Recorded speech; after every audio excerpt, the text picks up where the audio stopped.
Hey guys, how we doing? Hold on. We've got bikes coming and everything.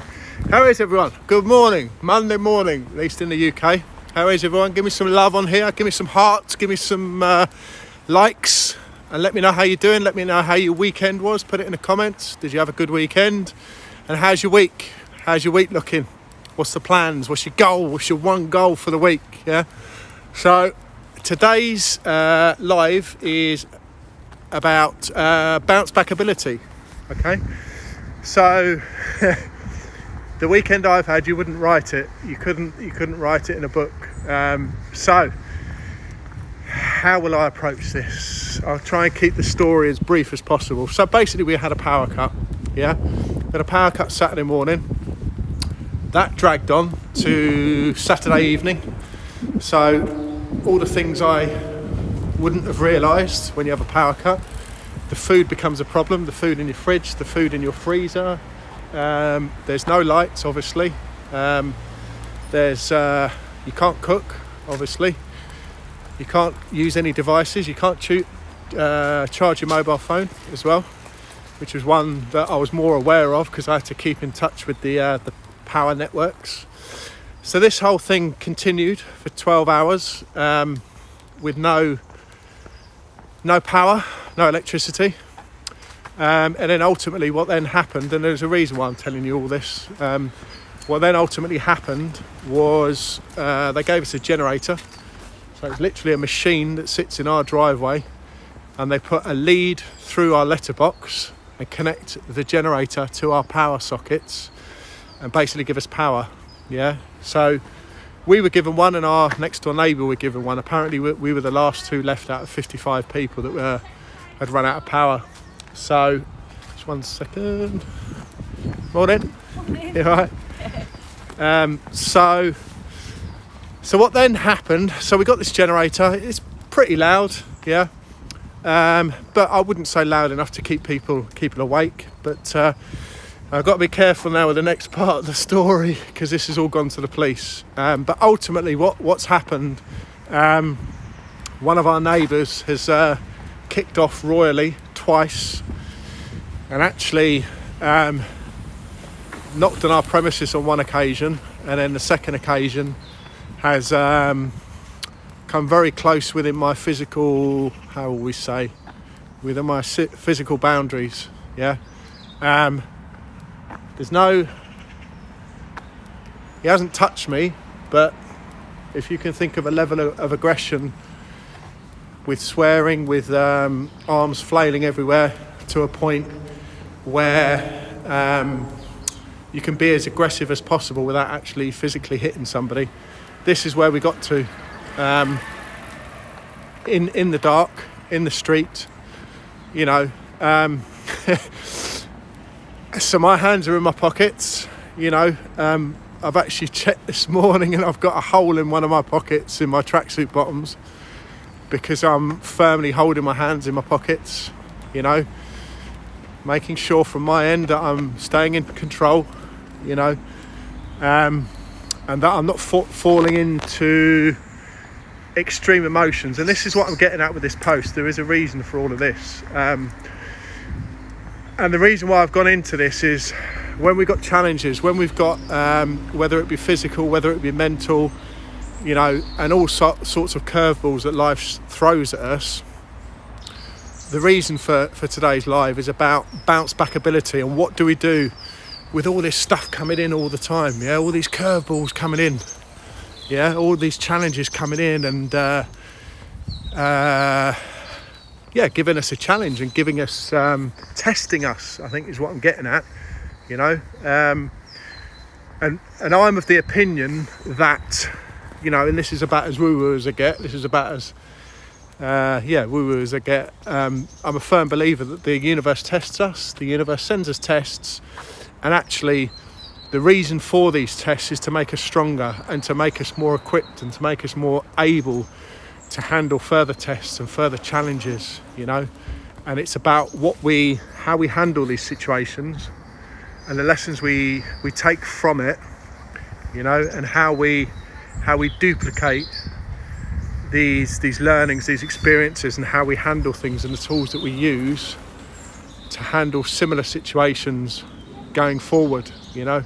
So I firmly believe that these tests that have happened over the weekend, and, you know, potentially hugely stressful, because what we've got, you know, my wife was very upset. Obviously, I was emotional in certain ways, and I'm talking negative emotion. I'm talking, there were times where I was getting triggered. There were times where I was becoming angry. There were times where I was feeling frustrated.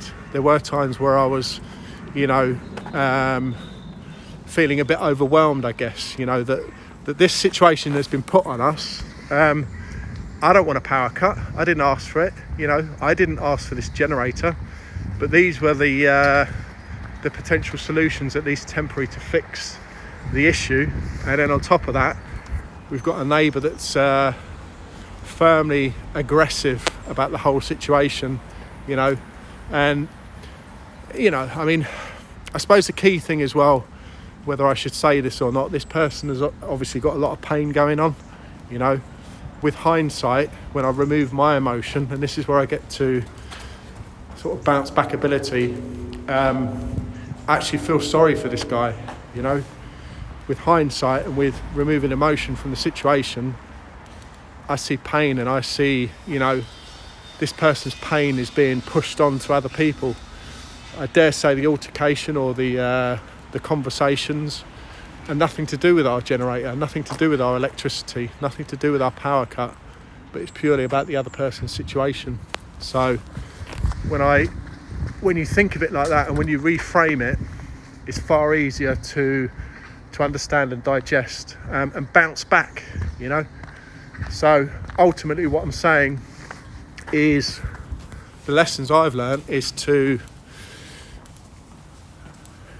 cut those negative emotions, cut the reaction, yeah. And this is where I say meditation is really good for this as well, whereby what it does, it just gives you that couple of seconds, that 2 to 3 seconds, which probably feels like a lifetime, when things happen in life, when things are thrown at you, when the curveballs happen.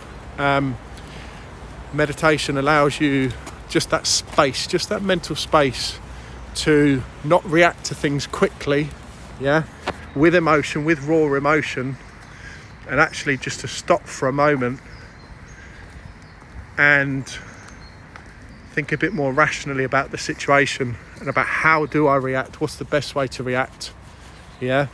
And then actually cut the emotion, reset, cut the emotion, reset, cut the emotion, reset, cut the emotion, reset, yeah. And then when you reset more grounded, more logical, yeah, with more information. And then the key thing, I guess I'm saying, is to make sure these issues or these challenges that life throws at us, how we deal with it doesn't affect the rest of our life, yeah.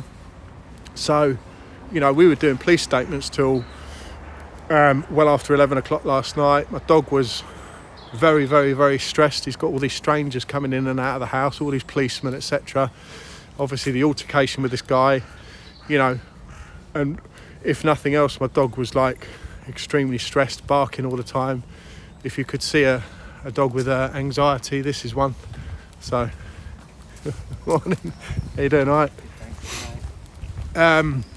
So yeah, and then obviously my wife was very upset. You know, when someone's threatening to put petrol on an electric generator outside your house, that's threatening your life, your livelihood, and your family, you know.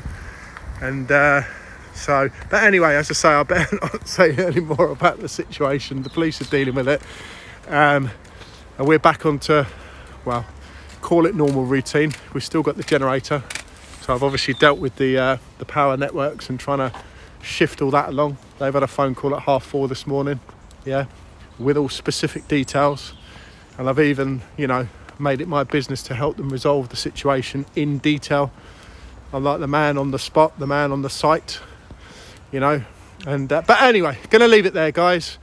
So all I'm saying is, try not to react with emotion and go down that spiral. Yeah, I do see people sometimes, unfortunately, and probably me in the past, latching onto drama, latching onto emotion, and dealing with things very emotionally, and before you know it, you've gone into a spin or a spiral off into the direction of that one incident or a couple of incidents, and before you know it, your life or what you'd planned or the great things that you'd intended to do, you haven't done them because you've allowed yourself to go off in that emotional direction.